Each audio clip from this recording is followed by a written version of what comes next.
Bonsoir à toutes et à tous. Je vous propose donc de débuter cette séance du jeudi 11 décembre 2025. Donc on a, avant la séance, donc reçu le centre de gestion pour le plan communal de sauvegarde depuis 18h. Du coup, je vous propose de débuter comme d'habitude par l'appel nominatif. Donc Julien Fichot, présent. Laurence Gutiérrez. Présente. Gilles Pénoche a donné procuration à M. Laurent Pétriac. Vanessa Moller a donné procuration à Julien Fichot. Philippe Pourteau. Présent. Marina Boinet. Présente. Hervé Labadie. Présent. Sandrine Dreyfus a donné procuration à Mme Boinet. Stéphane Maton. Présent. Philippe Joré-Guibéry. Présent. Philippe Sabaté. Présent. Laurent Pétriac. Présent. Jean-Joseph Salmon. Présent. Bruno Milan, du coup, alors ce soir on a beaucoup d'instances en même temps que le conseil municipal, et donc c'est pour ça qu'il y a pas mal d'absents. Donc Bruno Milan est au SCOT pour le vote du SCOT ce soir, moment très important pour notre territoire, et donc sera à donner procuration à M. Jean-Joseph Salmon. Françoise Argous. Serge Bochir a donné procuration à Philippe Joré-Guibéry. Marie-Christine Mirabel. Présent. Nathalie Sabatier a donné procuration à Françoise Argous. Hélène Ducorral va sûrement arriver. Nicolas Dardy. Présent. Marie Darrieux-Merlou. Présente. Virginie Darrieux-Merlou. Présente. Et Marion Lissaillou a donné procuration à Virginie Darrieux-Merlou. Isabelle Aspeitia a donné procuration à Didier Sorce. Florence Roura. Présente. Mathieu Vigne. Présent. Mike Bresson. Présent. Pénélope Lanterne a donné procuration à Mike Bresson. Didier Sorce. Présent. Merci beaucoup. Je propose de nommer secrétaire Virginie Darrieux-Merlou. Est-ce qu'il y a des votes contre, des abstentions? Je vous remercie. Est-ce que tout le monde a bien reçu l'ensemble des pièces du conseil municipal? C'est bon pour tout le monde? Donc pas de soucis. Vous avez reçu dans ces pièces le procès-verbal du dernier conseil qui avait eu lieu le 7 octobre. Est-ce qu'il y a des rectifications à apporter? Est-ce que tout ça convient à tout le monde? Oui. Donc je vous propose de débuter ce conseil municipal avec deux petites précisions. Sur la délibération 89, il y a une petite erreur qui s'est glissée dans l'intitulé. C'est la décision modificative numéro 2. Non, c'était sur celle-là ou c'est sur la 89 ou la 93? 89. Voilà, 89 et 93. Donc justement Serge et donc Hélène Ducorral arrivent et donc est bien présente avant le début des délibérations. Et donc du coup Serge vous envoie aucune modification du coup sur CDM qu'on va voir tout à l'heure avec Hervé Labadie.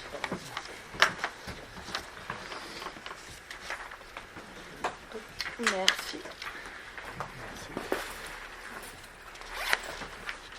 Donc 23 délibérations pour ce soir et du coup je voulais juste en introduction pour ceux qui n'auraient pas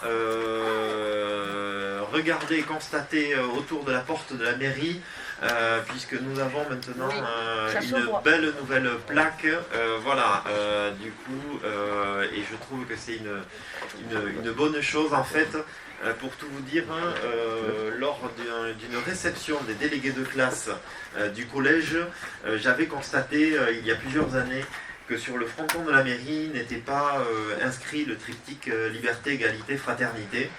Et je trouvais que c'était dommageable, notamment depuis que de plusieurs mois où on sent que ce triptyque est tangue en tout cas, notamment en tout cas pour sa dernière partie sur la fraternité.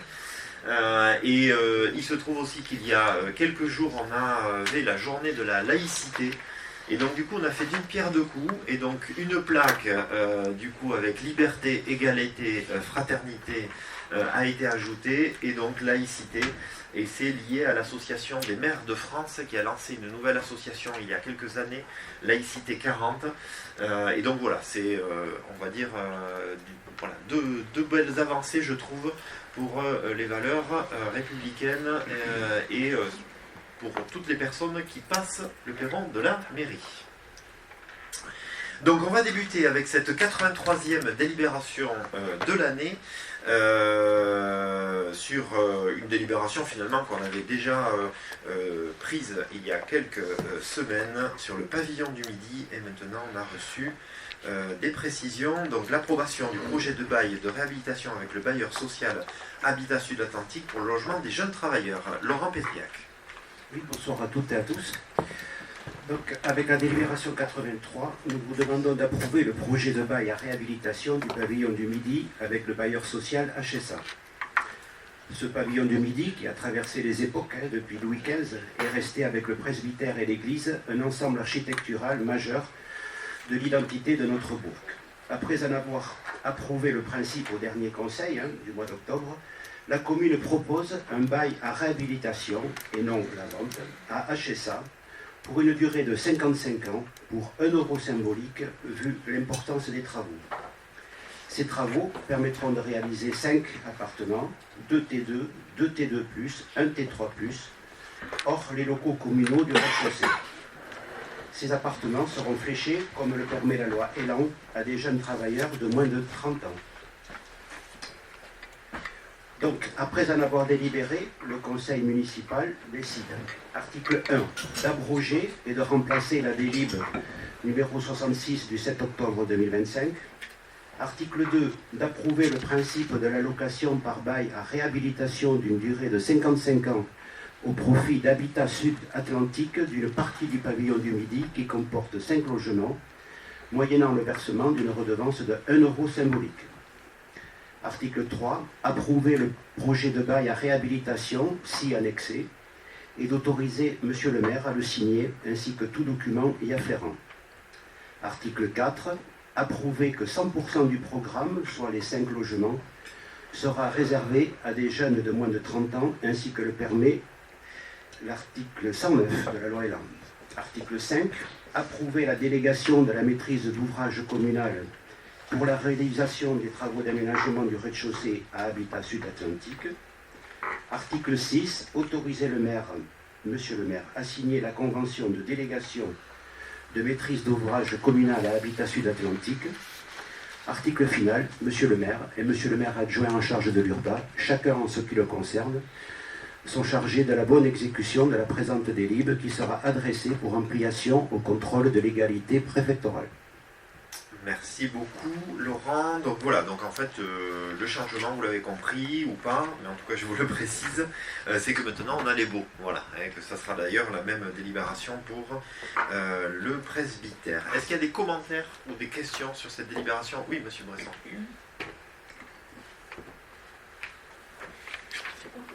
C'est bon. Oui, alors on parle de bail de maîtrise d'ouvrage. Ma question est la suivante. Est-ce qu'une fois les travaux de réhabilitation terminés, les loyers reviendront à HSA ou à la mairie? Donc, j'imagine la réponse. Bon, bah alors. Pourquoi à ce moment-là un loyer simplement de 1 euro symbolique et non pas un montant qui aurait pu être supérieur? J'ai pas trop de réponse là, monsieur Bresson. En fait, ça a été des négociations du coup avec le bailleur social. Après, l'idée c'était tout simplement, mais je vais redire ce que j'avais dit à l'époque lors de la délibération initiale, c'est-à-dire qu'aujourd'hui, on le voit, la gestion de locatifs sociaux est de plus en plus complexe pour une collectivité. Aujourd'hui, on n'a pas les moyens, entre guillemets, humains, techniques, d'accompagner, notamment les locataires, c'est surtout ça. Donc voilà, donc dans la balance, on était plutôt sur une gestion sociale, donc forcément il n'y avait pas à négocier financièrement quelque chose avec, encore une fois, un bailleur social. Est-ce qu'il y a d'autres interventions? Je vous propose de passer au vote. Qui est contre? Qui s'abstient? Unanimité, je vous remercie. Et donc, on va, comme je le disais tout à l'heure, poursuivre avec finalement la délibération symboliquement qui concerne le bâtiment d'en face, le presbytère. Donc la 84, toujours Laurent Pétriac, sur l'approbation de ces projets de baux. Donc sur la délib 84, nous vous demandons d'approuver le projet de bail de réhabilitation du presbytère avec HSA de 5 logements sociaux, 1 T2, 3 T2+, 1 T4, pour une durée de 55 ans, au prix d'une redevance de 80 000 € qui sera versée en une seule fois. Ce presbytère, qui est en bon état, nécessite en effet des travaux de rénovation de façade ainsi que de peinture intérieure. HSA, outre l'entretien, assurera donc la gestion des locations, qui libérera ainsi la commune, je vais paraphraser, qui ne possède pas de service d'accompagnement ou de gestion de location. Donc je vais vous lire les articles. Après en avoir délibéré, le conseil municipal décide d'abroger et remplacer la délib 67 du 7 octobre 2025, d'approuver le principe de la location par bail à réhabilitation d'une durée de 55 ans au profit d'HSA du bâtiment Le Presbytère qui comporte 5 logements, moyennant le versement d'une redevance de 80 000 € versée en une fois. Article 3. Approuver le projet de bail à réhabilitation si annexé et autoriser M. le maire à le signer. Article 4. Autoriser le transfert au bailleur social HSA des contrats de location en cours avec les résidents du presbytère. Article final. Monsieur le maire et monsieur le maire adjoint sont chargés, chacun en ce qui les concerne, de la bonne exécution de la présente délib qui sera adressée pour ampliation au contrôle de légalité préfectorale. Merci beaucoup. Donc là, on voit bien la différence. C'est un peu dans la continuité de ce qu'on disait avec M. Bresson. Évidemment, vous avez bien constaté qu'entre le presbytère et le pavillon du Midi, il y a un petit écart de travaux. L'un n'en a pas besoin, ou quasiment plus, et l'autre a tout à faire, entre guillemets, en termes de réhabilitation. Donc là, sur le presbytère, des locataires sont déjà présents. Évidemment, ils resteront après ce changement de gestion pour eux locataires. D'ailleurs, il y a des rendez-vous en cours avec HSA. Et donc voilà, donc là, on retrouve une redevance donc, de 80 000 €. Est-ce qu'il y a des questions ou des commentaires sur cette délibération? Je vous propose de passer au vote. Qui est contre? Qui s'abstient? Unanimité sur cette deuxième délibération de la soirée. On va rester toujours sur un sujet, on va dire, d'urbanisme et de foncier, mais sur un thème qui n'est plus du tout le même, puisqu'on va évoquer le renouvellement, certes, d'un bail, mais qui concerne un TDF, qui est pour un pylône téléphonique, du coup, sur Sobeir. Laurent. Oui, donc la délib 85, c'est le renouvellement du bail avec TDF, Télédiffusion de France, d'un pylône qui est installé depuis 2023 sur la zone artisanale de Sobeir, sur 2 terrains de 40 et 80 mètres carrés. À partir de cette année, et pour 12 ans, l'annuité sera de 11 000 €.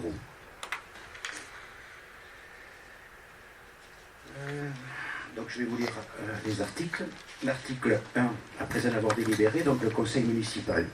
Article 1. On vous demande d'abroger et remplacer la délib 68 en date du 7 octobre 2025, d'accepter les termes du nouveau bail aux conditions suivantes. Un terrain d'une contenance de 80 mètres carrés à prélever sur la parcelle de terrain lieu-dit La Bouillerie, section B, numéro 2028, d'une superficie globale de 891 mètres carrés. Un terrain d'une contenance de 40 mètres carrés à prélever sur la parcelle de terrain lieu-dit La Bouillerie, section B, numéro 2147, d'une superficie de 106 mètres carrés.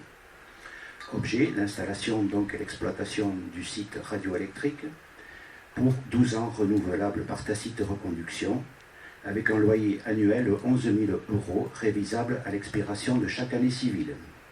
Article 3. Préciser que les frais éventuels des actes seront à la charge de TDF. Article 4. Monsieur le maire, autoriser Monsieur le maire à signer le bail et les actes relatifs à cette affaire. Enfin, Monsieur le maire, ainsi que le maire adjoint en charge de l'URBA, seront chargés, chacun en ce qui le concerne, de l'application de la présente délib qui sera adressée pour ampliation au contrôle de légalité préfectorale. Alors, pour être très précis, en fait, c'était la deuxième parcelle de 40 mètres carrés qui n'avait pas été précisée sur la délibération qu'on avait passée il y a quelques semaines. Et donc, c'est pour ça qu'il fallait l'ajuster au niveau de la délibération. Est-ce qu'il y a des commentaires ou des questions? Je ne pense pas. Sur quelque chose d'assez classique pour cette instance. Je vous propose de passer au vote. Qui est contre? Qui s'abstient? unanimité sur cette 85e délibération. Et on va terminer ce soir sur le sujet domaine et patrimoine avec un moment important, puisque c'est une rétrocession de parcelles de l'opération, donc qui est pas loin de cette mairie, avec le Clos Saint-Martin, la résidence, du coup proche du cimetière. Et je laisse toujours la parole à Laurent Pétriac, membre de la commission urbanisme et aménagement du territoire. Laurent. Oui, la délib 86, donc on va délibérer pour approuver donc cette rétrocession au domaine public des parcelles limitrophes du cimetière et de la voie publique, l'allée du souvenir, comme il était prévu en 2023 avec la société, la SNC, de Le Clos Saint-Martin. Je vais vous lire les articles. Après en avoir délibéré, le conseil municipal décide d'acquérir les parcelles cadastrées AM 278, 285, 286, moyennant le prix de 1 euro. Vous les avez annexés. Article 2, acquérir la parcelle cadastrée AM 287 pour la somme aussi de 1 euro. Vous l'avez en plan annexé. De préciser que les frais d'acte seront à la charge de la commune, de transférer dans le domaine public de la commune les parcelles acquises. Article 5, d'autoriser le maire à signer les pièces et les actes relatifs. Et enfin, article final, monsieur le maire et le maire adjoint sont chargés, chacun en ce qui le concerne, de l'application de la présente délib qui sera adressée pour ampliation au contrôle de légalité préfectorale.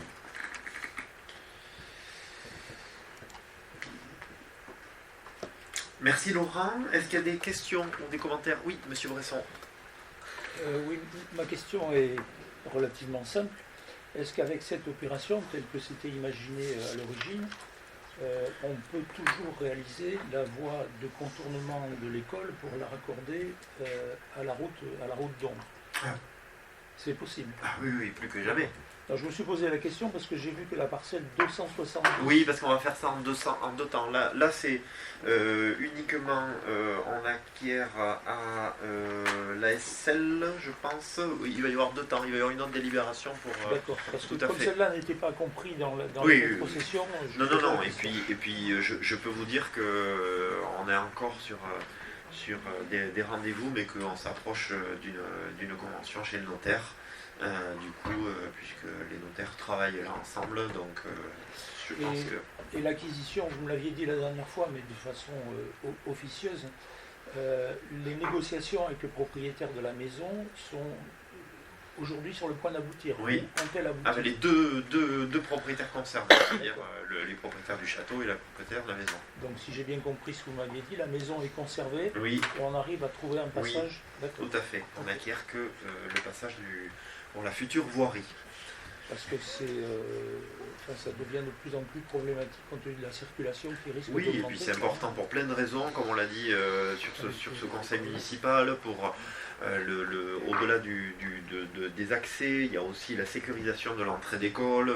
Bon voilà, il y a beaucoup d'enjeux, mais je suis content que tous les acteurs soient arrivés à des terrains d'entente, à un respect mutuel, et c'est vrai que on a aussi une famille qui a respecté ses engagements du début à la fin, la famille de Bouen, propriétaire de cette parcelle, avec un promoteur qui a joué le jeu aussi du partenariat, donc parce que vous l'avez vu, on a quand même des éléments plutôt qualitatifs qui ont été faits, avec une espèce de petite placette, avec des bancs, avec un jeu pour enfants, donc on est quand même sur des bonnes vibrations autour de ce projet, et donc du coup j'espère que le plus rapidement possible on aura à vous donner des certitudes sur les conventions et les compromis de réaliser.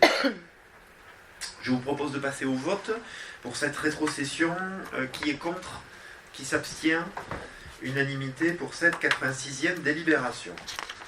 On va passer donc aux délibérations sur le RH et les finances. Pas de délibération majeure, on va être clair, plutôt des ajustements, des délibérations de fin d'année assez classiques, on va dire. Et je laisse donc Hervé Lavadie, l'adjoint aux finances et au RH et à la qualité du service public, débuter avec le célèbre tableau des effectifs communaux et la célèbre mise à jour de fin de l'année. Délibération 87, la mise à jour du tableau des effectifs communaux. Les modifications que nous vous proposons se classent en 2 catégories. Tout d'abord, la création de 5 postes, dont 3 postes de titulaires à temps complet pour permettre le déroulement statutaire de la carrière de 3 agents déjà présents dans notre collectivité. Une création pour permettre de titulariser une agente actuellement en CDD et une création pure d'un poste en tant que titulaire à la médiathèque. Puis, la suppression de 41 postes, toutes catégories et grades confondus. Il s'agit de la mise à jour de la situation RH en cette fin d'année des postes laissés vacants suite à départ, titularisation ou promotion interne. Ces postes étaient conservés dans le tableau des effectifs par souci d'efficacité en cas de recrutement, mais finalement empêchaient une bonne lisibilité de la situation des effectifs. On peut encore une fois louer l'engagement et le sérieux du service RH pour ce travail. En conséquence, nous vous proposons, article 1, de créer un poste de rédacteur principal de première classe titulaire à temps complet, 2 postes d'agent de maîtrise principal titulaire à temps complet, un poste d'agent social à temps complet, un poste d'adjoint territorial du patrimoine et titulaire à temps complet. Article 2, de supprimer les 41 postes non pourvus au tableau des effectifs aux différents grades comme indiqué sur la convocation. Article 3, de valider le nouveau tableau des effectifs annexé à la convocation qui fait apparaître un montant de 149 effectifs budgétaires, 122 postes pourvus et 106,56 effectifs à temps plein. Article 4, de préciser que la rémunération et la durée de carrière de ces agents seront celles fixées par les réglementations en vigueur pour l'emploi concerné. Article 5, que les crédits nécessaires à la rémunération des agents nommés et aux charges sociales s'y rapportant seront inscrits au budget, au chapitre et articles prévus à cet effet, et de charger Monsieur le maire de l'application de cette délibération. Merci Hervé. D'ailleurs, alors, je le dis, je vous ai proposé qu'on fasse un point complet là, avec le service RH. Bon, là, ça n'a pas été possible pour ce conseil-là, parce que, bon, voilà, il y a pas mal de sujets en ce moment sur la fin d'année, mais je pense qu'en début d'année 2026, on se fera ce petit point avec les techniciens. Bon, là, toujours pareil, il n'y a aucune embauche, c'est uniquement, voilà, ces ajustements notamment pour permettre les avancées de grade. Est-ce qu'il y a des questions ou des commentaires sur cette délibération 87 ? Oui, monsieur Bresson.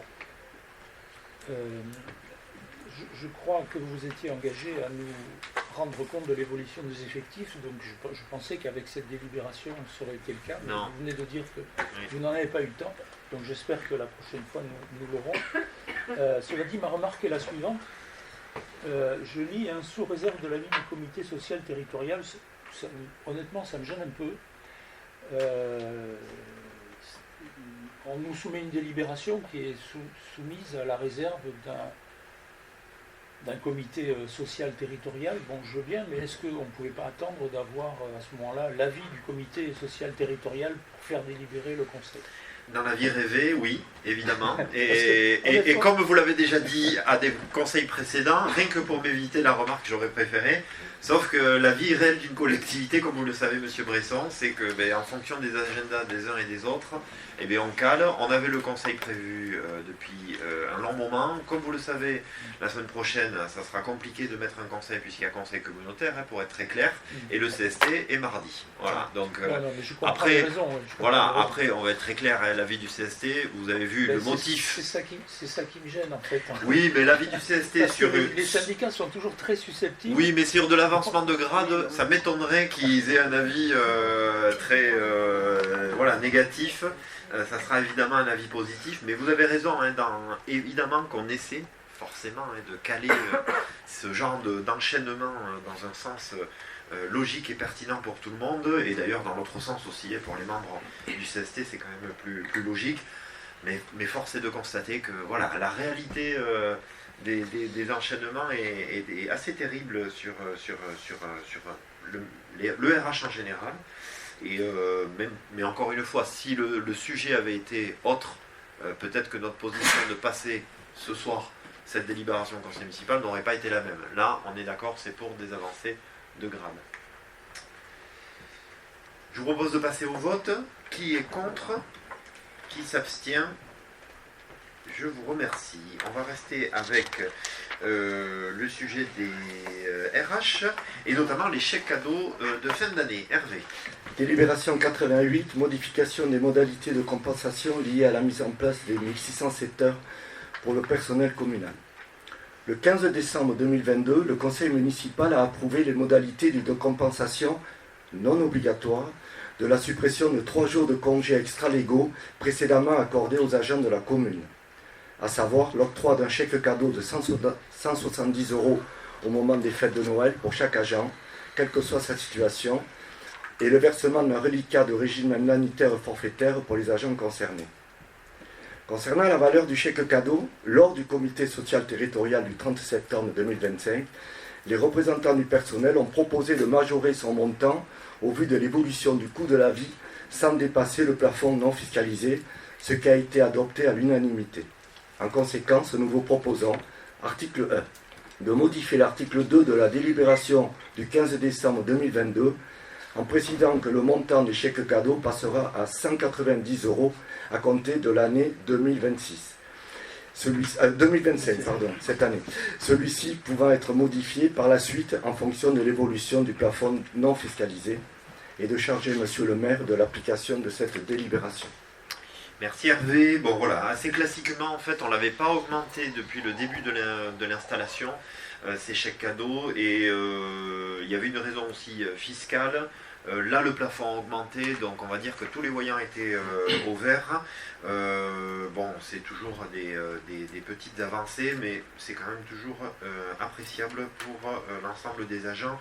Je rappelle qu'on a quand même de grandes difficultés sur les grilles salariales de la fonction publique et qui font que l'attractivité des métiers est de plus en plus compliquée, et ces petits avantages annexes sont quand même voilà, toujours appréciés de la part des agents, donc je trouve que c'est une bonne chose. Est-ce qu'il y a des commentaires ou des questions?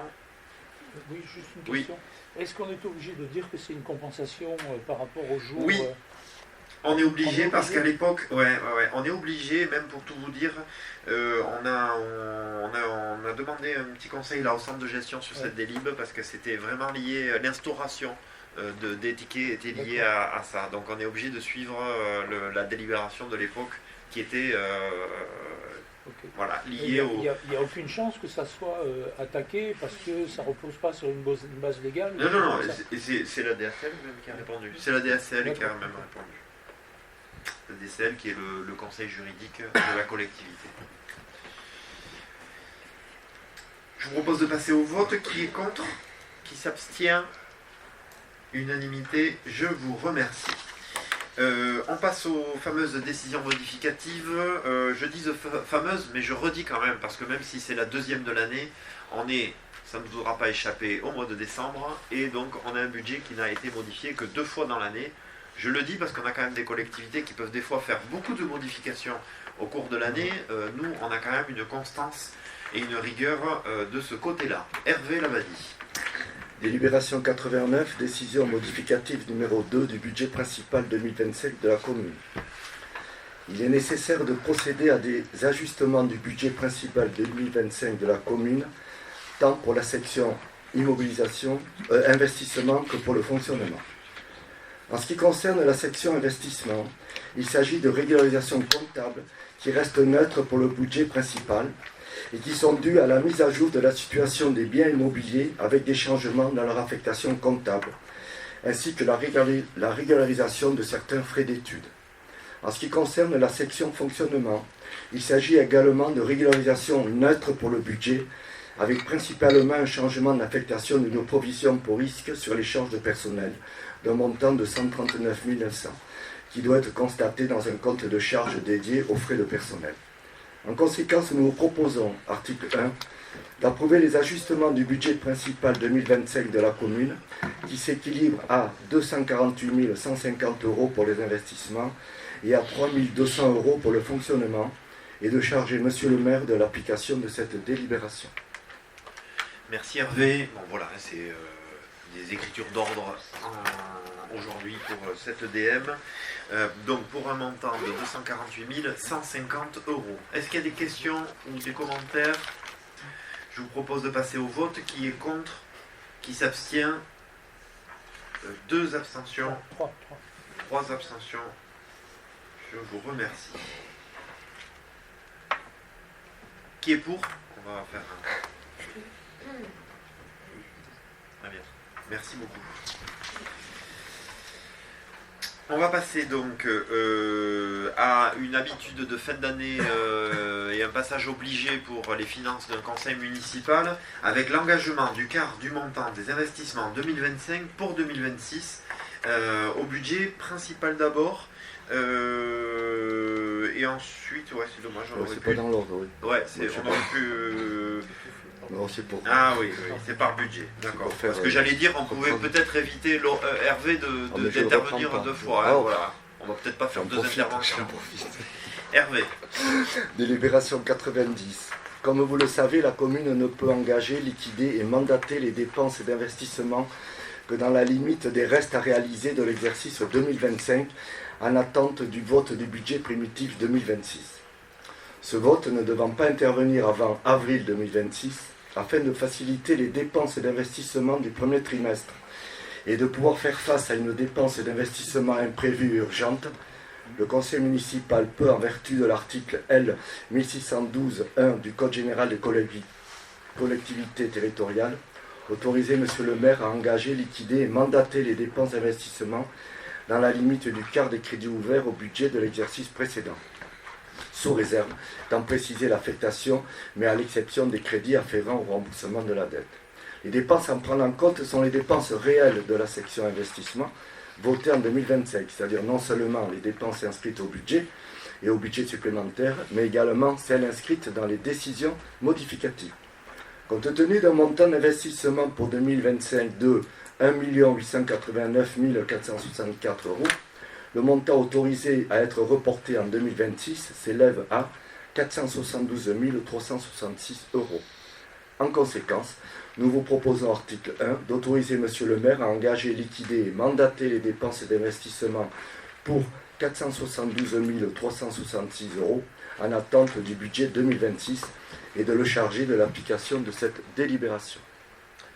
Merci Hervé. Bon voilà, on en a l'habitude pour pouvoir continuer à fonctionner en quelque sorte sur ces semaines à venir. Est-ce qu'il y a des commentaires ou des questions?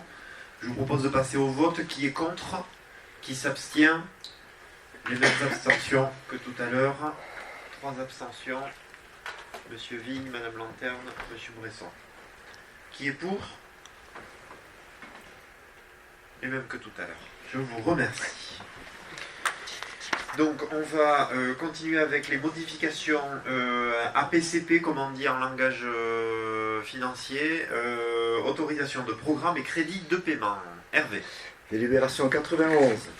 Des autorisations de programme AP et crédit de paiement CP concernant la construction du centre technique municipal et intercommunal et ses accès ont été votées lors de précédents conseils municipaux. Ces autorisations s'élèvent à 2 904 869,90 € et représentent la limite des dépenses pouvant être liquidées ou mandatées sur l'exercice. La construction du centre et des voies d'accès est terminée. Les crédits de paiement réalisés sur ce programme et qui sont inscrits dans la section d'investissement du budget primitif 2025 s'élèvent à 2 880 240,65 € et sont donc inférieurs à la limite prévue pour les autorisations, par les autorisations votées. En conséquence, nous vous proposons, article 1, de constater que le programme AP1 2023, en prenant en compte les réalisations 2025, l'opération est arrivée à son terme.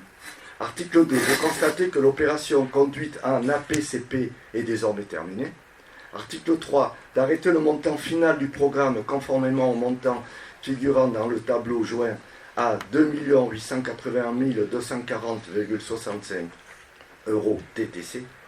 Article 4, d'autoriser M. le maire à passer tous les actes nécessaires à la gestion de cette opération et de le charger de l'application de cette délibération.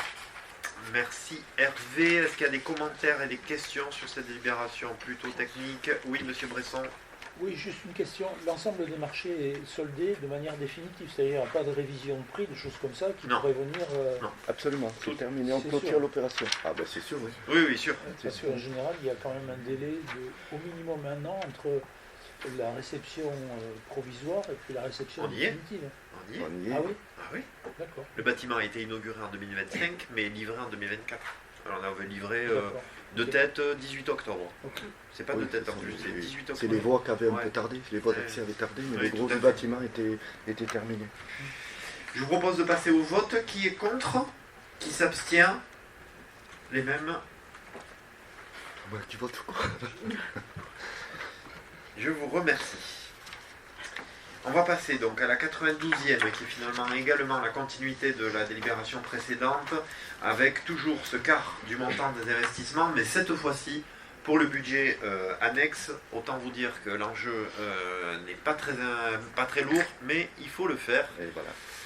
Hervé Labadie. Délibération 92. Pour les mêmes raisons que pour le budget principal, nous devons permettre à Monsieur le maire d'engager, liquider et mandater des dépenses d'investissement dans la limite du quart des crédits ouverts au budget de l'exercice précédent pour le budget annexe logements sociaux.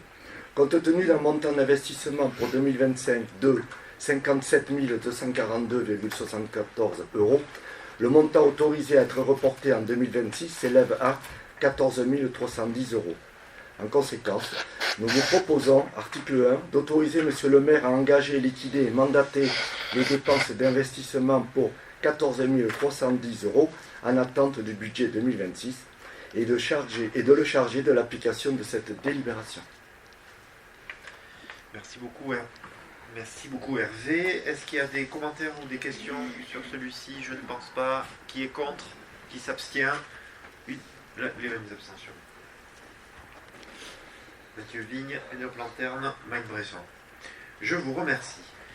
Et donc, on va clore finalement cette partie budget, même si après on va parler des tarifs, avec la délibération 93 et la décision modificative. Donc c'est là où il y avait la petite erreur, c'est numéro 2 et pas numéro 1, du projet de ville 2025. Hervé. Délibération 93. Afin de procéder à des régularisations comptables dues à ajustement dans les stocks de programmes, il convient de modifier le budget annexe projet de ville, tant pour la section investissement que pour le fonctionnement. Cette opération est neutre pour le budget annexe et s'équilibre entre les deux sections. En conséquence, nous vous proposons, article 1, d'approuver les ajustements suivants du budget annexe 2025 projet de ville qui s'équilibre à 15 000 € et de charger Monsieur le maire de l'application de cette délibération. Merci Hervé. Est-ce qu'il y a des commentaires ou des questions? Je vous propose de passer au vote. Qui est contre? Qui s'abstient? Les mêmes que tout à l'heure. Je vous remercie. Et on va terminer la partie finance avec les tarifs des concessions du cimetière communal, comme chaque année, après le travail de la commission consultative. Et je laisse la parole à Hervé. Délibération 94.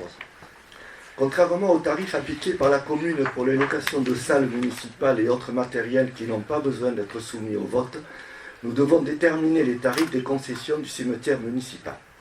Ces tarifs tiennent compte des coûts d'acquisition et de travaux revenant à la commune, et également les travaux d'entretien du cimetière pour lesquels un relatif équilibre économique doit être atteint, mais sans occulter l'aspect social et douloureux de cette démarche par les usagers. Traditionnellement, la commission finance et le comité consultatif des usagers s'appuient sur l'indice à la construction INSEE de l'année pour étudier l'évolution des tarifs. Au premier trimestre 2025, cet indice baisse de 3,64% sur un an. Compte tenu de la situation économique instable et de l'augmentation prévisible des coûts d'entretien, ces deux instances, convaincues de la nécessité de faire évoluer les tarifs des renouvellements du cimetière et des prises de concession de manière raisonnée, ont proposé une augmentation de 2% des tarifs, proche de l'indice INSEE des prix à la consommation. En conséquence, nous vous proposons, article 1, d'approuver les nouveaux tarifs des achats et renouvellements de concession du cimetière tels que présentés à l'annexe à la convocation. Article 2, que les nouveaux tarifs entreront en vigueur au 1er janvier 2026 et de charger Monsieur le maire de l'application de cette délibération. Merci beaucoup. Hervé, est-ce qu'il y a des commentaires ou des questions sur cette délibération? Oui, monsieur Bresson. Si j'ai bien compris, le deuxième tableau vaut également pour l'ancien cimetière, mais uniquement pour les caveaux. Alors, oui. Disons, voilà, l'ancien cimetière, il n'y a pas de possibilité de remettre à disposition les caveaux, parce que les normes ont changé par rapport aux infrastructures, on va dire. Donc, il n'y a pas de prix de concession sur l'ancien cimetière. Quand on aura remis un petit peu en état l'ancien cimetière, c'est-à-dire avec les constructions de nouveaux caveaux, le tarif qui s'appliquera, c'est le tarif des caveaux nouveaux, identiques, ancien cimetière, nouveau cimetière. Concession où il n'y a pas de caveaux et uniquement des mètres carrés, il n'y a pas de prix. Ce n'est plus les normes, ce n'est plus la norme. Avant c'était des mètres carrés, maintenant c'est standard. C'est 2 places, 3 places, 4 places. Alors j'ai pas en tête les dimensions, mais c'est standard. On ne peut plus proposer au mètre carré. Voilà, on peut plus mais le mot caveau a un sens quand même. Le mot caveau a un sens. C'est pas un simple trou dans la terre avec un cercueil tombé dedans. C'est pour ça que donc, obligatoirement, il faut un caveau maçonné. C'est ça que absolument, automatiquement. Mais c'est pour ça qu'il n'y a pas de tarif sur l'ancien cimetière. Okay. Le tarif nouveau cimetière sera aussi applicable à l'ancien cimetière, mais les nouveaux caveaux. Est-ce que j'ai été clair? Comment? Je veux dire, le prix de la mort, il est quand même significatif. Ah, mais partout, après, il y a la durée aussi. Hein. Il y a le prix du caveau, mais il y a la durée aussi de concession qui est dedans. Je veux dire, il n'y a pas le prix de la prise de concession et je veux dire, la location. C'est pour les... Non, mais pour la mise en terre, c'est les 15 années, c'est tel quel. Mais c'est le prix, ah oui, mais bon. Mais le coût d'un caveau, c'est aussi une réalité. Et on avait beaucoup travaillé avec le comité. Je suis conscient que voilà. d'un caveau, ce soit une réalité. Il n'empêche qu'on est vraiment obligé de passer par un caveau. C'est-à-dire que les enterrements en terre pleine ne sont plus possibles. Non, c'est interdit. Mais il y a la crémation. Mais bon, ça c'est notre débat. Non, c'est interdit d'enterrer en pleine terre dans les cimetières. C'est terminé.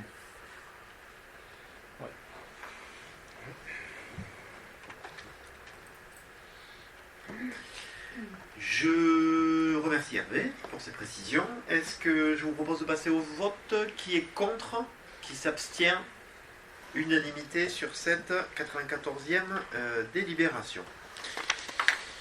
On va passer donc à l'éducation et l'enseignement sur le règlement communal du transport scolaire et je laisse la parole à Stéphane Maton, l'adjoint à l'enfance, à la petite enfance, à l'enfance et à la jeunesse. Bonsoir à toutes et à tous. Donc je vais vous proposer le règlement communal du transport scolaire. La ville de Saint-Martin-de-Seignances souhaite mettre en place un règlement intérieur pour le service transport scolaire. Ce document a pour objectif de préciser les modalités d'inscription, d'organisation ainsi que les droits et obligations des familles et de la commune. Ce règlement vise à garantir une organisation efficace et sécurisée pour les enfants, les familles et le personnel municipal. Il vise à compléter les règles déjà établies par le transporteur délégataire Tchik-Tchak et par le règlement des services périscolaires et extrascolaires. Et il vise à offrir un cadre clair et compréhensible pour tous les usagers. Après validation par le conseil municipal, ce règlement sera publié et communiqué aux familles afin d'assurer une bonne information et un fonctionnement harmonieux du service. Aussi, je vous propose, article 1, d'approuver le règlement intérieur des transports scolaires 2025-2026 de la ville de Saint-Martin-de-Seignances, joint en annexe de la présente délibération. Article 2, que le présent règlement intérieur entrera en vigueur après vote favorable de la décision, publication et information des familles. Et article 3, que le règlement intérieur ainsi adopté sera opposable aux familles utilisant un service de transport scolaire. Et de charger M. le maire de l'application de cette délibération. Merci beaucoup Stéphane. Bon, il n'y a pas eu de changement, hein, donc voilà, c'est pour ça aussi que ça va assez rapidement, pas de changement pour ce règlement de l'année scolaire 2025-2026. Est-ce qu'il y a des commentaires ou des questions sur cette délibération? Je vous propose de passer au vote. Qui est contre? Qui s'abstient? Je vous remercie. J'en profite pour dire qu'on travaille toujours avec Chichak sur des ajustements du coup horaires, notamment le matin sur ce fameux collège. On est attentif à ce bus de 8 heures pour que les collégiens arrivent à l'heure.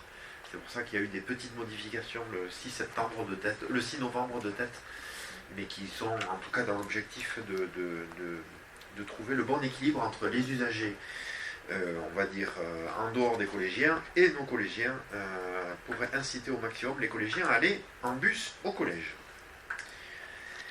Je vous propose de passer donc à une délibération sur l'environnement et l'aménagement du territoire, et avec un appel à projet qu'on va proposer, et je laisse la parole à Philippe Pourteau, l'adjoint à l'environnement et à l'agriculture, et au réseau. Bonsoir à tous. La région Nouvelle-Aquitaine et l'Europe se mobilisent pour lutter contre les îlots de chaleur et accompagner les territoires concernés. L'objectif de l'appel à projet est d'encourager l'adaptation des espaces publics urbains en Nouvelle-Aquitaine face aux effets du changement climatique, notamment par la désimperméabilisation et la végétalisation. Les effets du changement climatique en Nouvelle-Aquitaine sont déjà observables, les rapports scientifiques nous alertant sur les conséquences à moyen terme pour notre territoire et sur les efforts d'adaptation qui doivent être d'ores et déjà déployés. En zone urbaine, la forte minéralisation et l'imperméabilisation renforcent les effets du réchauffement climatique via le phénomène d'îlot de chaleur urbain, ICU, ce phénomène étant lié à l'absence de refroidissement nocturne d'un secteur géographique. Le phénomène ICU joue un rôle majeur lors des périodes caniculaires et constitue à ce titre un enjeu de santé publique. En journée, les aménagements parfois simples limitent l'exposition à la chaleur et concourent au bien-être des populations, ombrage, circulation du vent, présence d'eau, etc. La région, au travers de cet appel à projet, mobilise des fonds européens pour encourager les solutions basées sur la désimperméabilisation des surfaces et le recours au végétal. Les projets devront faciliter la reconnexion des riverains à la nature, compte tenu des bénéfices sur la santé humaine de la proximité avec cette dernière. Le montant de l'aide de base FEDER peut aller jusqu'à 80% maximum des dépenses globales du projet. Le montant d'aide plancher est de 50 000 € et le plafond de 400 000 € maximum, cumulable avec d'autres cofinancements. Donc il vous est demandé ici, article 1, d'approuver l'engagement de la commune dans l'appel à projet FEDER OSP 2.4, lutte contre les effets d'îlots de chaleur urbains, notamment dans le cadre des opérations d'aménagement liées à l'étude urbaine, place de l'église, place de la mairie, etc. Article 2, d'autoriser Monsieur le maire à engager toute démarche et signer tout document permettant le dépôt du dossier de candidature. Merci Philippe. Donc voilà un appel à projet qu'on a saisi. Vous avez vu, il est très court. Il faut se positionner avant fin janvier. Donc on s'est dit aussi qu'il y aurait peut-être peu de collectivités qui allaient se positionner. Et financièrement, il est quand même intéressant. Donc à suivre. Ça vient dans la continuité du travail de végétalisation des cours d'école. Je rappelle qu'il y a eu la végétalisation de la cour d'école Pauline Kergomar, la végétalisation de la cour d'école Jules Ferry avec 28 arbres planté il y a peu, là, il y a quelques semaines, et donc là ça permettrait d'accentuer cette végétalisation dans la ville et pas simplement dans les cours d'école, et on a un bel exemple devant notre mairie et devant l'église de végétalisation possible pour rendre nos sols de plus en plus perméables. Est-ce qu'il y a des commentaires ou des questions? Oui, monsieur Bresson. Oui, je trouve que les deux exemples qui sont donnés, place de l'église et place de la mairie, bon, c'est quand même un peu limité en termes d'espace, hein, même si ça peut toujours être bénéfique. Je me demande si c'est pas de nature à nuire à notre candidature, c'est-à-dire que quelqu'un qui verrait la place de l'église et puis la place de la mairie, bon, c'est pas, je veux dire, ce qu'on peut imaginer de plus généreux en termes d'aménagement. Non, mais attention, c'est pas le dossier qu'on va déposer. Je sais, ah, mais la délibération on a plein d'idées. La délibération va être jointe. Donc est-ce qu'on n'aurait pas pu mettre dans les délibérations des dossiers plus importants, de façon à ce que ça ne pénalise pas le dossier en termes de volonté politique? C'est ce que je veux dire. Si on a mis le parking de Super U, là, c'était quelque chose d'important et ça donnait du corps à la volonté politique. Alors en fait, dans l'appel à projet, il y a vraiment, il faut faire un travail global. Évidemment, j'allais dire, maintenant tous les cofinanceurs demandent ce travail global. Donc effectivement, on va avoir une ambition qui va être importante. On travaille aussi avec un bureau spécialisé. Du coup, pour nous accompagner, celui qui a fait la place Claverie, on voit quand même que ça a un impact auprès de la population aussi, parce que les gens voient que cette végétalisation elle est importante aujourd'hui, au-delà des îlots de chaleur, mais aussi pour rendre perméable nos sols. On est plutôt dans la période où on pense à la pluie qu'au soleil. Et je peux vous dire que voilà, on sait avec, par exemple, il y a 10 jours, le coup de pluie qu'il a fait, l'impact que ça a sur les réseaux d'eau pluviale. Donc voilà, donc pas de souci, on va être exhaustif sur la présentation. Dans tous les cas, j'entends que sur la présentation on n'a pas été précis, mais derrière on va fournir un dossier, il faut qu'on aille très vite, c'est ça l'important, pour se positionner dans les bons délais, mais faites-nous confiance pour être exhaustif. Qui est contre? Qui s'abstient? Unanimité sur cette délibération pour le FEDER. On va passer donc sur des conventions tripartites assez classiques et sur les aides financières entre la commune sur les projets immobiliers à venir ou en cours, puisque vous savez que dans le cadre du PLH, la communauté des communes aide financièrement les opérations immobilières. Et donc je laisse la parole à Laurence Gutiérrez, l'adjointe à la vie sociale et aux solidarités. Face à la pénurie de logements, la commune s'est engagée dans une volonté affirmée de production de logements abordables au plus grand nombre. Dans le cadre du bail à réhabilitation que nous avons vu au début du conseil pour le pavillon du Midi, l'Office public Sud-Atlantique, Habitat Sud-Atlantique, va intervenir donc sur le bâtiment pavillon du Midi en vue de créer 5 logements locatifs sociaux. Ces 5 logements seront réservés à des jeunes de moins de 30 ans, comme le permet la loi Elan. En effet, lors de l'élaboration de notre 5e PLH, donc, que nous avons quand même pas mal travaillé et qui va être approuvé jeudi prochain en conseil communautaire, il a été noté que face à cette crise de logement, les jeunes sont bien trop souvent laissés de côté. La communauté des communes versera à HSA une subvention de 40 000 €, soit 8 000 € par logement, conformément à son règlement d'intervention en vigueur, qui a été voté il y a quelque temps. Il est prévu l'attribution d'un logement au bénéfice de la communauté des communes et de la commune en contrepartie de leurs interventions financières. Donc, il vous est donc demandé, après en avoir délibéré, d'approuver la convention de partenariat tripartite communauté de communes du Seignance Habitat Sud-Atlantique et commune de Saint-Martin-de-Seignance pour l'opération immobilière Pavillon du Midi. Article 2, d'autoriser Monsieur le maire à signer cette convention de partenariat tripartite, ainsi que tout document afférent. Et article final, Monsieur le maire sera chargé de l'application de cette délibération. Voilà. Merci Laurence. C'est l'ampliation, c'est bien le mot, Voilà. Oui. C'est application, mais c'est non mais parce que je pensais que tu pensais que c'était une erreur, mais non, c'est même bien pour ampliation. Du coup, à chaque fois, ça te donne envie de fourcher dessus.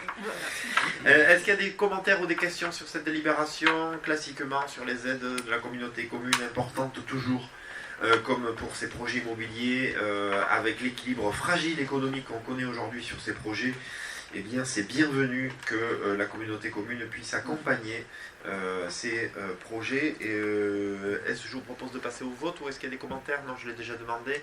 On passe au vote. Qui est contre? Qui s'abstient?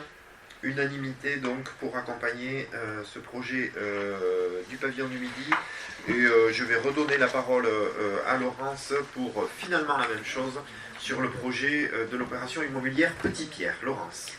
Donc, dans le cadre d'un programme de 28 logements réalisé par le promoteur Nexity, situé allée de Petit Pierre, l'Office Habitat Sud-Atlantique achète en VFA, donc en vente en état futur d'achèvement, 10 logements locatifs sociaux, 4T2, 5T3 et 1T4, 6 en plus et 4 en PLAI. Cette opération respecte les prix plafonds fixés par la convention départementale publique-privée signée entre le département, les bailleurs sociaux et les promoteurs privés. Ceci afin de favoriser le développement du logement social dans les Landes. Conformément au règlement d'intervention en vigueur, à son règlement d'intervention, la communauté de communes du Seignance a octroyé une subvention de 2 000 € par logement, soit un total de 20 000 €. 2 logements seront attribués au bénéfice de la communauté des communes en contrepartie de son intervention financière. La commune de Saint-Martin-de-Seignance a signé un contrat de mixité sociale le 15 juillet 2024 avec l'État et l'ensemble des acteurs concernés et s'est engagée à favoriser la production de logements sociaux. Il vous est donc demandé d'approuver donc cette convention de partenariat tripartite pour l'opération immobilière Petit Pierre, d'autoriser Monsieur le maire à signer la convention de partenariat, ainsi que tout document afférent, et d'autoriser Monsieur le maire à appliquer donc la présente délibération. Tu m'as troublé tout à l'heure. Merci Laurence. Bon voilà, c'est la même chose pour l'opération Petit Pierre. Du coup, est-ce qu'il y a des commentaires ou des questions sur cette aide financière, je dis, au-delà de la convention, ce qui est important, oui, c'est l'aide. Pas de questions. Je vous propose de passer au vote. Qui est contre? Qui s'abstient? Unanimité sur cette 98e délibération de l'année. On va passer donc au sujet culturel, avec dans un premier temps l'adhésion à la Fondation du patrimoine et la collecte de fonds pour le projet de réhabilitation de la chapelle du quartier neuf. Et je laisse la parole à Marina Boinet, l'adjointe à la culture. Marina. Bonsoir. Donc, le projet de réhabilitation et extension de la chapelle peut faire l'objet de l'intervention de la Fondation du patrimoine. Cet organisme à but non lucratif reconnu d'utilité publique est le premier acteur de la générosité en France en faveur du patrimoine, sauvant ainsi chaque année plus de 2000 sites sur notre territoire. La Fondation du patrimoine a pour vocation la sauvegarde et la valorisation du patrimoine de proximité par le biais d'un dispositif d'aide financière en collaboration avec les collectivités, les services de l'État, les particuliers, mais également les associations. Cette fondation apporte son soutien au travers de différentes interventions, que ce soit la participation au financement des travaux, la mobilisation autour du mécénat ou encore des actions de sensibilisation à la sauvegarde du patrimoine auprès de la population. L'adhésion à la Fondation du patrimoine permet à la collectivité de bénéficier d'une aide financière et technique, ainsi que des réseaux de mécènes qui la composent. Je vous propose donc d'adhérer à la Fondation du patrimoine afin de soutenir les projets de restauration et de sauvegarde du patrimoine de notre commune. La cotisation s'élève annuellement à 500 €. Il nous est donc demandé, article 1, d'approuver l'adhésion de la commune à la Fondation du patrimoine. Article 2, d'autoriser Monsieur le maire à signer tout document de partenariat avec la Fondation du patrimoine ainsi qu'avec des partenaires pressentis. Article 3, d'autoriser la Fondation du patrimoine à collecter des fonds pour le compte de la commune de Saint-Martin-de-Seignance afin de soutenir les projets de réhabilitation patrimoniaux, comme la réhabilitation de la chapelle du quartier neuf. Et d'autoriser Monsieur le maire de charger Monsieur le maire de l'application de la présente délibération. Merci Marina. Voilà, c'est une bonne chose que la Fondation du patrimoine puisse nous accompagner. Donc voilà, il y a un travail depuis un peu plus d'1 an avec eux. Et d'ailleurs, il y a un rendez-vous demain également avec la Fondation du patrimoine pour le lancement de la collecte. Est-ce qu'il y a des commentaires ou des questions sur cette adhésion? Oui, Mathieu.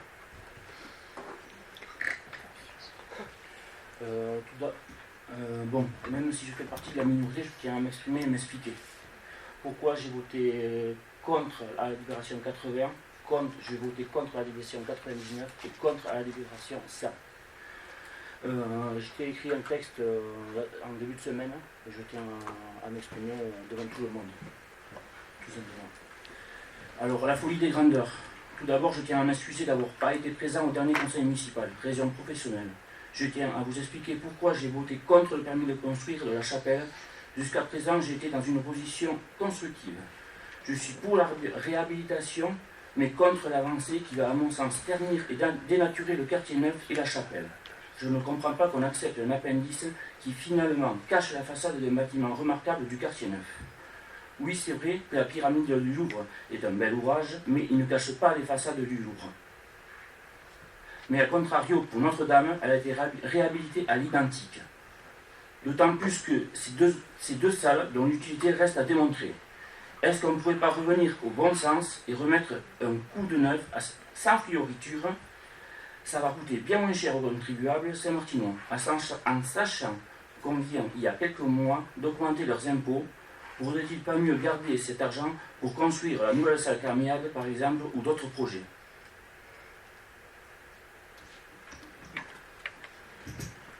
Marina. Alors déjà, tu parles de cacher la façade de la chapelle. Or, si tu avais été présent lors de la présentation à la chapelle en juillet, il y avait une maquette, on en a parlé. Donc là, je pense que tu n'as pas le bon projet en tête, puisque il se trouve qu'au lieu de la cacher, elle va être magnifiée, puisqu'il va y avoir une vitre de 5 mètres de haut. Et ça, je pense que l'information, tu ne l'as pas apparemment, parce qu'avec une vitre de 5 mètres de haut, il me semble que la façade de la chapelle ne va pas être cachée. Déjà, ça c'est une chose. Donc je vois, voilà. Après, tu as l'air d'être étonné. Donc effectivement, on a fait ce choix-là architectural de cette façade vitrée. De cette façade vitrée de 5 mètres de haut. La façade de la chapelle sera donc vue et pour les piétons et pour les véhicules qui passeront le long de cette départementale. Les choix qui ont été faits, ce sont des matériaux nobles, sobres. Il y aura effectivement une extension que l'on a jugé nécessaire pour les besoins de notre collectivité en matière de culture, puisque nous voulons poursuivre notre projet culturel, que ce soit autour de la médiation avec les scolaires, les associations, les actes, etc., comme on a mené depuis maintenant de nombreuses années. On veut également poursuivre la diffusion et on veut également poursuivre l'aide à la création avec les artistes. Donc cet espace-là d'extension était entièrement nécessaire à notre projet. Voilà ce que je peux préciser. Merci. Oui, monsieur le Président. Donc, pardon.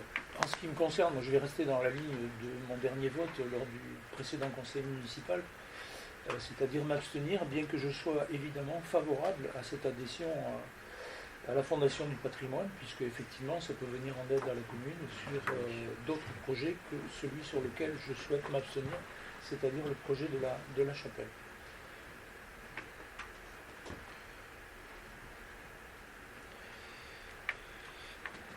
Oui, voilà, je rappelle que c'est quand même curieux de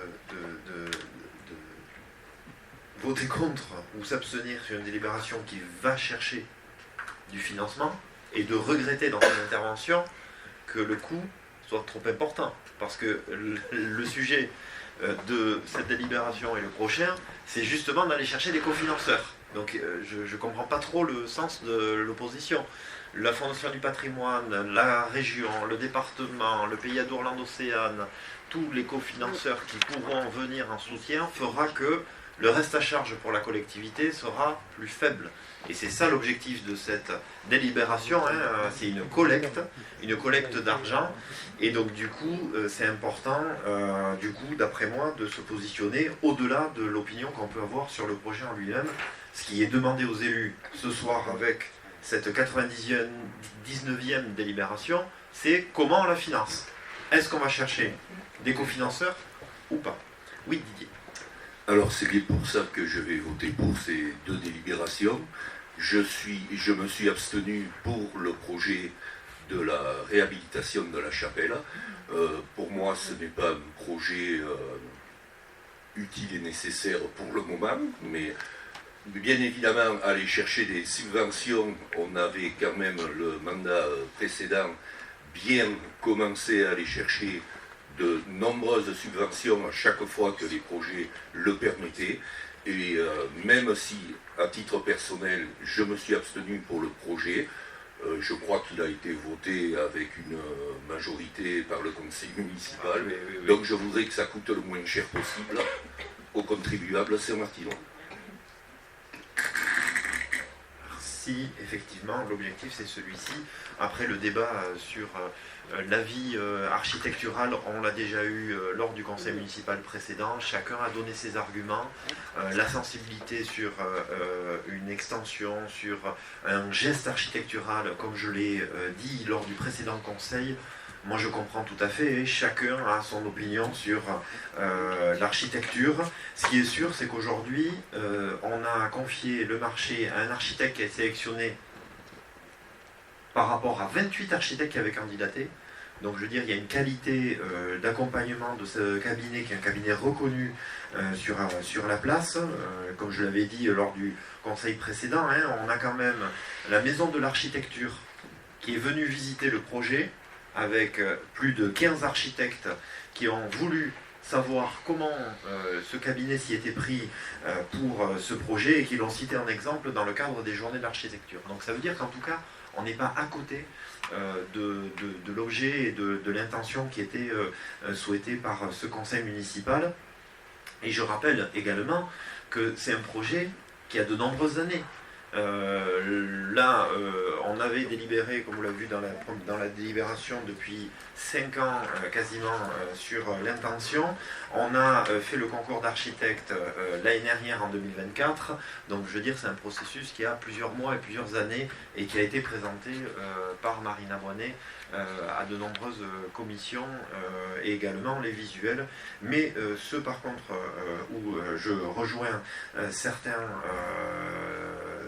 Du coup, c'est forcément, aujourd'hui on est sur des visuels d'intention, c'est-à-dire que le marché avec le charpentier n'a pas été fait, on n'est pas encore dans la consultation des entreprises. Donc les visuels, les perspectives du projet, elles vont s'affiner au fur et à mesure. Donc en fait, c'est sûr que les premières visions, eh bien oui, c'est des visions d'intention de l'architecte. Vous verrez que je suis persuadé que ce projet trouvera vraiment un écho auprès des futurs usagers, futurs spectateurs, futurs artistes, parce que vraiment on aura un outil qui mêlera à la fois le respect d'un bâti, évidemment, et si la Fondation du patrimoine s'est permis de nous accompagner sur ce projet, vous doutez bien, c'est qu'il y a, ils ont palpé ce respect qu'on a souhaité auprès du projet. Et évidemment, il y aura, comme l'a dit Marina, une réalité d'usage qui s'impose à nous. Je le dis simplement, par exemple, sur l'accueil du public, ne serait-ce que pour les toilettes et le stockage, eh bien, on savait que sur la chapelle actuelle, on était vite bloqué en termes de mètres carrés. Voilà, c'était la réalité du projet. Donc je vous propose, hein, Mathieu. Moi, c'est juste une peur. Et après, il y aura une perte de parking pour les parents d'élèves quand ils ramènent les enfants. Et tout ça. Voilà, c'est juste ça. Non, mais la peur... à m'exprimer. Oui, mais ça, tu peux t'exprimer, mais la peur ne doit pas être un bon conseiller pour les élus. Il faut être pragmatique, travailler au quotidien. Le parking, c'est pas un parking du tout aujourd'hui. Hein. C'est aujourd'hui surtout un lieu qui est pas identifié justement. Et ce qui a été intéressant dans le travail du coup et lors de la présentation du 5 juillet, c'est ce qu'a montré l'architecte, je trouve, sur cet espace justement devant la chapelle, c'est que l'architecte a évoqué en fait le fait que c'est le seul bâtiment du quartier neuf qui n'est pas en alignement par rapport aux autres bâtiments. C'est-à-dire quand on regarde le quartier neuf, il n'y a aucun alignement de bâti, il n'y a aucun bâti qui ne respecte pas cet alignement. Et finalement, la démarche de l'architecte a toujours été de dire attention, ce lieu, il faut l'avancer en quelque sorte. Et c'est pour ça que cette avancée, elle est importante. Et c'est pour ça que le geste architectural de cette vitre de 5 mètres est important. C'est comme un cône auquel on aurait du coup mis en fond cette façade. Et je pense que ça va vraiment être... Mais effectivement, il faut travailler sur la communication, sur la pédagogie, expliquer le projet. Mais encore une fois, on n'est pas encore sur cette étape-là. On va l'être assez rapidement puisque les marchés vont être attribués dans les semaines à venir. Mais ça permettra de mieux communiquer avec les habitants également. Je vous propose de passer au vote donc pour cette 99e délibération. Qui est contre? Donc Mathieu Ville contre. Qui s'abstient? Une abstention, Mike Bresson. 2 abstentions. Ben, je n'ai pas le...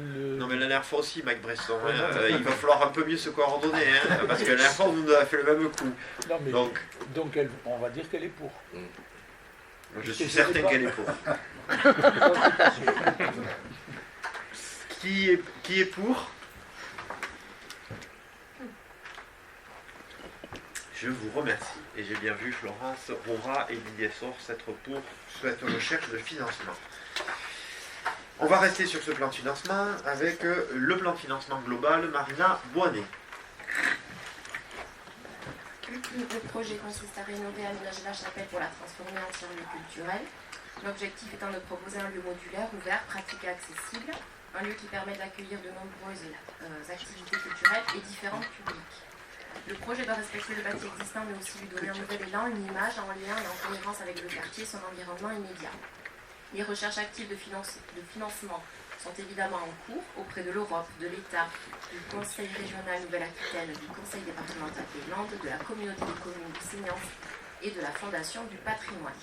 Après en avoir délibéré, il nous est demandé, article 1, d'approuver les demandes de financement pour réaliser le projet de réhabilitation et extension de la chapelle auprès des partenaires ci-dessous, Union européenne, État, Conseil régional Nouvelle-Aquitaine, Conseil départemental des Landes, la communauté de communes du Seignance, les fondations du patrimoine. La Fondation du patrimoine. Article 2, d'autoriser Monsieur le maire ou son représentant à solliciter auprès de ses partenaires le niveau maximum d'aide possible sur les règlements indiqués ou de tout autre. Article 3, d'autoriser Monsieur le maire ou son représentant à engager toute démarche nécessaire et de signer tout document permettant d'obtenir auprès des partenaires le financement demandé. Article 4, d'autoriser Monsieur le maire ou son représentant à solliciter tout autre financement que ceux indiqués ici afin de concourir à la réalisation du projet. Article 5, que la commune assurera sur fonds propres le reste à charge du projet à hauteur de 20% et préfinancera le montant de la TVA. Article 6, que le montant des aides sollicitées pourra évoluer en fonction de l'évolution du projet, des devis, des réponses des financeurs, sans pouvoir toutefois dépasser le seuil de 80% de financement public sur cette opération. Et enfin, de charger Monsieur le maire de l'application de ces délibérations. Merci Marina. Donc là, on est d'accord. L'idée, c'est d'aller chercher le maximum de subventions. Je rappelle que pour la médiathèque, on était d'arriver à 72% de cofinancement sur ce lieu. Ça sera la même ambition. On a quand même un équipement culturel. C'est facile à comparer. On avait quasiment le même budget pour cette chapelle que pour la médiathèque. Donc finalement, si ça ne coûte aux habitants que le même chiffre au final, je serai le maire le plus heureux. Est-ce qu'il y a des commentaires ou des questions sur cette délibération? Monsieur Bresson. Le micro. Oui, pardon. Je m'abstiendrai également sur cette délibération. J'ai une question, je reviens sur un propos que vous avez eu lors de la précédente délibération. Vous avez dit qu'il y avait eu 28 architectes qui avaient été candidats. C'était une candidature sur dossier ou sur un simple ou un schéma d'intention? Oui, une esquisse. Les 28? Oui. D'accord. Il n'y en a aucun qui a projeté un projet en partie arrière de la chapelle? Non. Sur les 28? Derrière? Oui. Aucun. Bah, il y avait pas de place. C'était plutôt contraint derrière. Il y a un peu de profondeur, il y a un peu de largeur. 5 mètres. Pour moi, il y a un peu plus, mais bon. Non, mais non, si aucun non, mais je ne vous inquiétez pas, je vous le dirai. Mais non, après le sujet c'était surtout devant, voilà, effectivement, mais il y a beaucoup qui ont évoqué sur cet alignement. Hein. Ça c'est clair que c'était un sujet très récurrent pour les architectes, l'alignement du quartier neuf. C'est pour ça que je l'évoque beaucoup, parce que je pense que c'est un point essentiel du dossier. Je vous propose de passer au vote. Qui est contre? Un contre, même sur le cofinancement.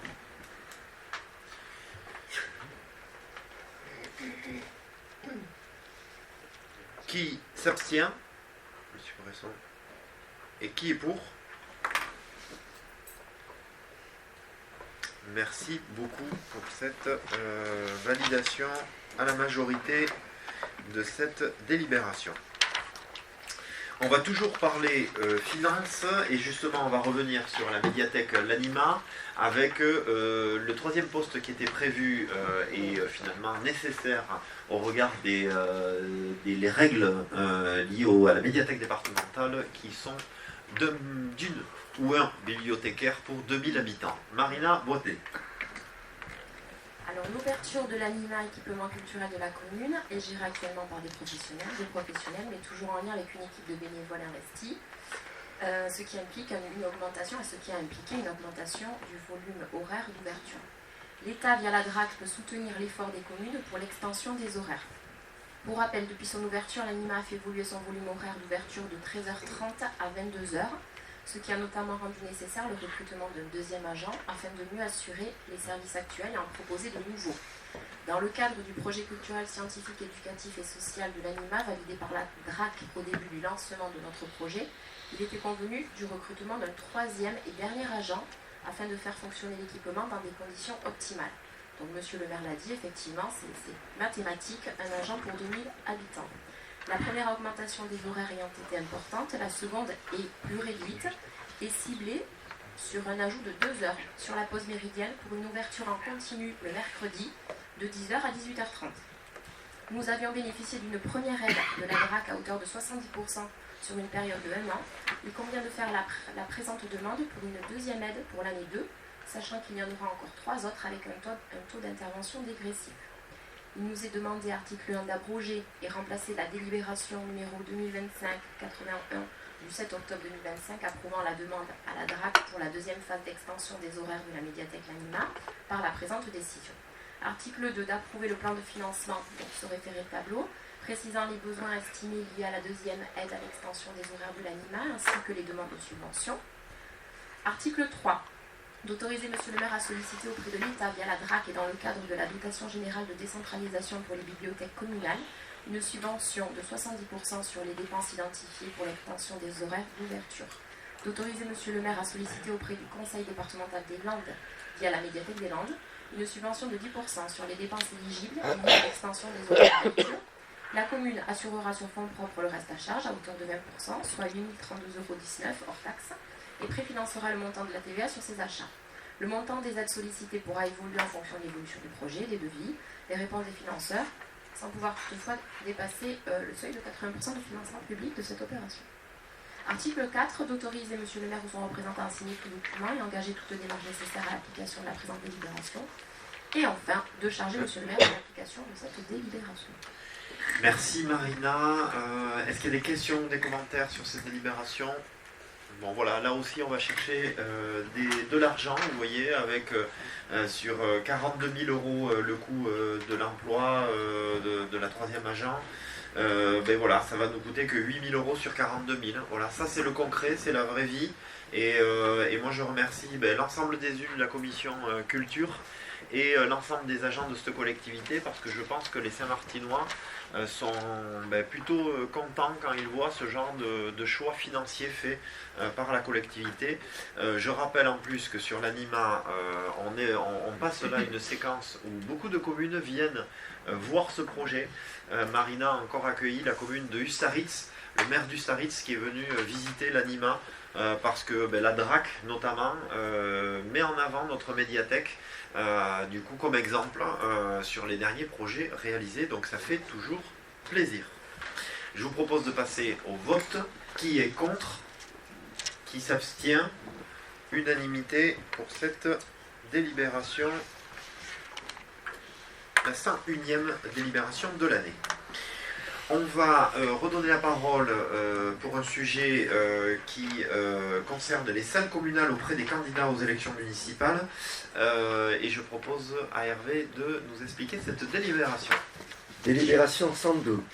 Lors des périodes de campagne électorale, et notamment pour les élections municipales, des règles particulières relatives à la mise à disposition gracieuse de locaux et matériels communaux peuvent être mises en place dans les communes avec pour seule obligation de veiller à une stricte égalité de traitement de tous les candidats en offrant à chacun les mêmes possibilités et conditions.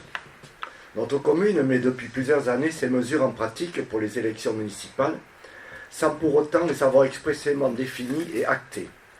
C'est pourquoi nous vous proposons de fixer les règles du régime de mise à disposition gracieuse de locaux et matériels communaux pendant la période préélectorale et de campagne des élections municipales, comme indiqué sur la note de synthèse, et qui précise la liste et les conditions de réservation et d'utilisation des locaux municipaux et du matériel disponible.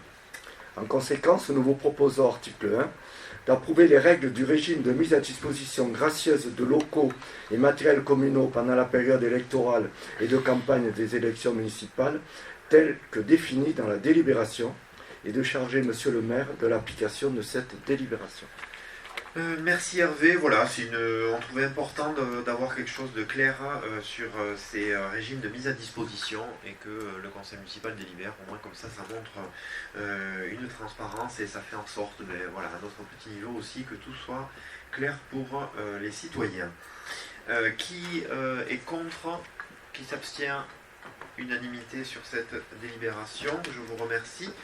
On va évoquer un sujet qu'on a déjà évoqué dans cette instance qui concerne les bâtiments municipaux et notamment le centre technique municipal avec les panneaux photovoltaïques. Philippe Pourtot. Alors, depuis des années maintenant, la commune a prouvé sa volonté de produire de l'énergie électrique, de valoriser le patrimoine foncier communal et de promouvoir la production d'énergie renouvelable.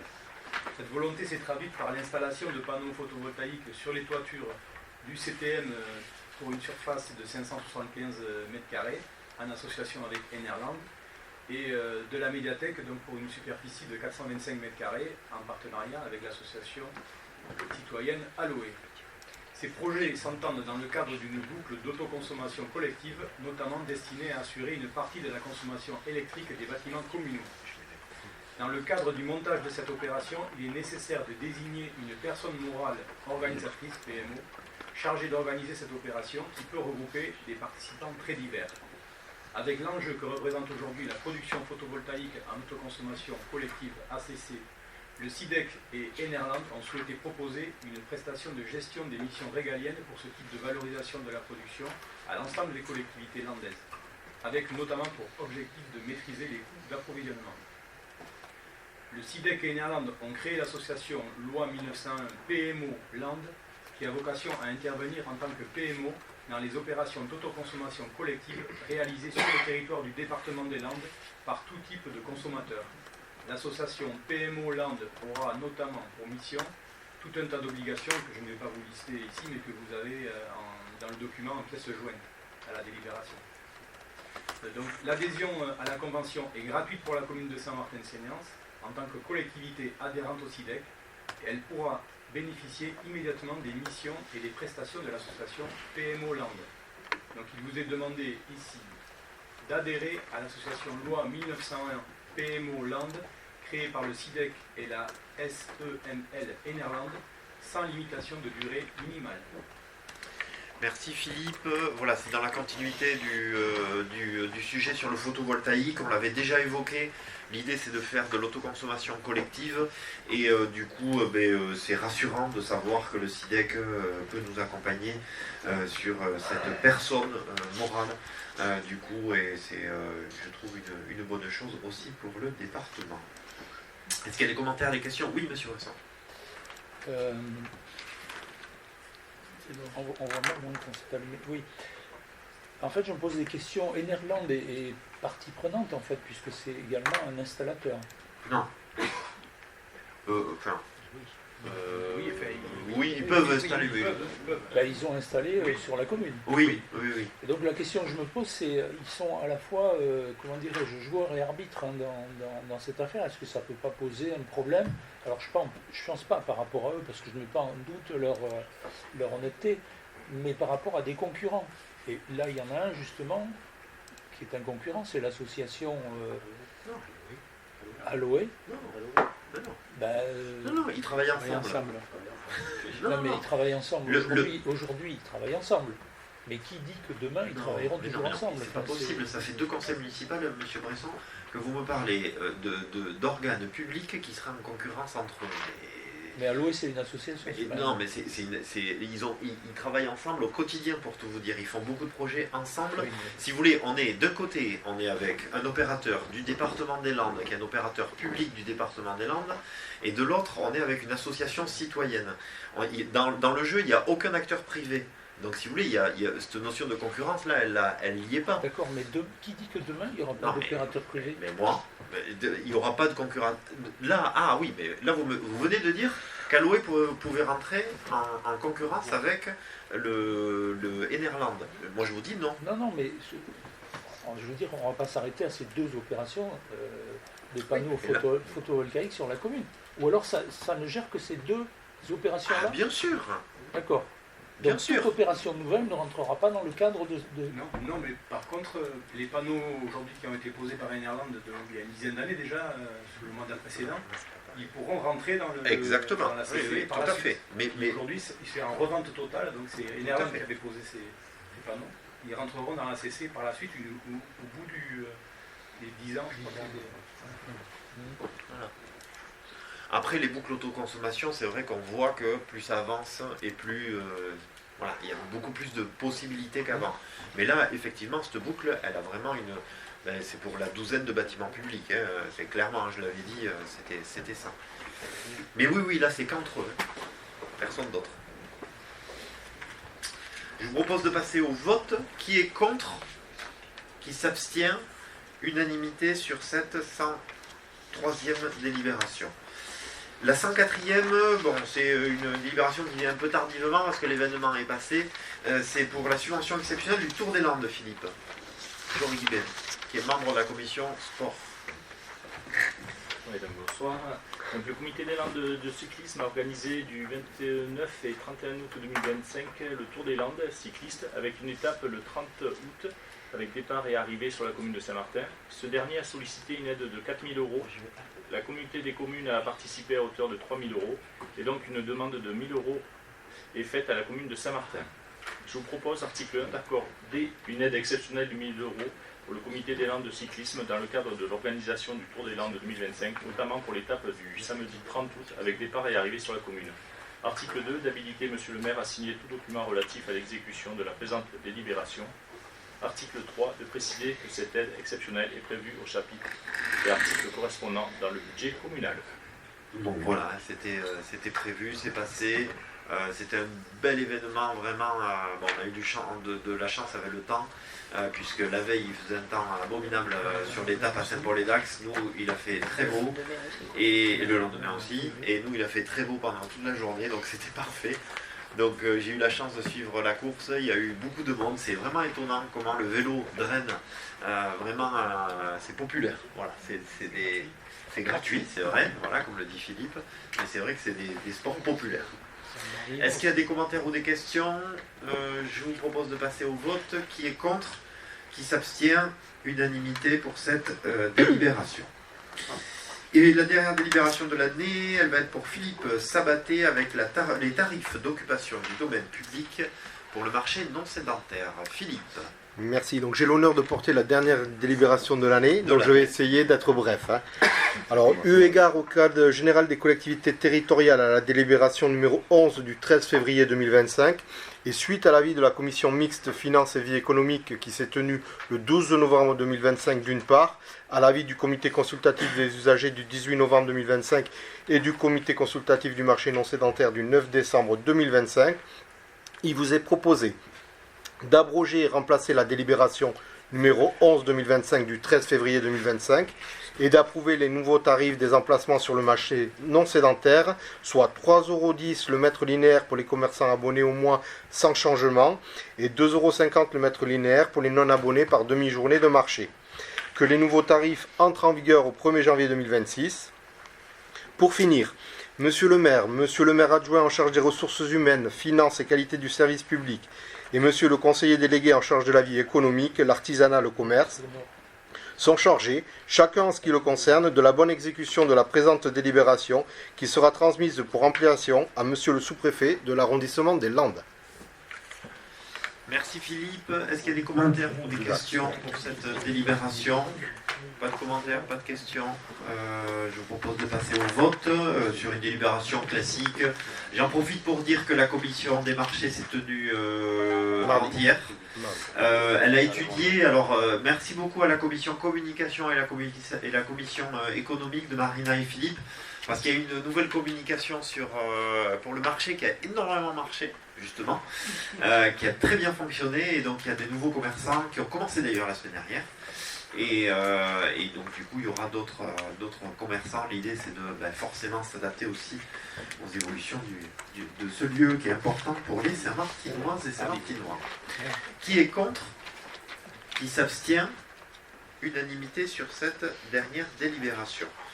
Juste avant de se quitter, donc il y a eu tout un tas de décisions qui ont été prises dans le cadre de ma délégation. Bon, il y a eu les aménagements du stade Goni, enfin en tout cas sur des différentes demandes, des attributions de travaux pour les mains courantes, les travaux d'aménagement paysager de la cour Jules Ferry, l'attribution du marché d'exploitation des installations thermiques, c'est pour ça qu'il fait si bon maintenant, voire un peu trop, dans la salle du conseil municipal, la modification de la régie mixte direction, éducation, enfance, jeunesse, la modification de la régie recette toujours pour le même service, non, c'est pour la petite enfance, enfance, jeunesse, la provision pour créances douteuses sur le budget principal de la commune, la provision pour créances douteuses sur le budget annexe, logements sociaux, le dépôt de permis justement pour la chapelle, l'avenant numéro 1 des lots 3 et 4 pour la réhabilitation et la mise aux normes de l'école Jean Jaurès, l'attribution du marché de travaux pour le renforcement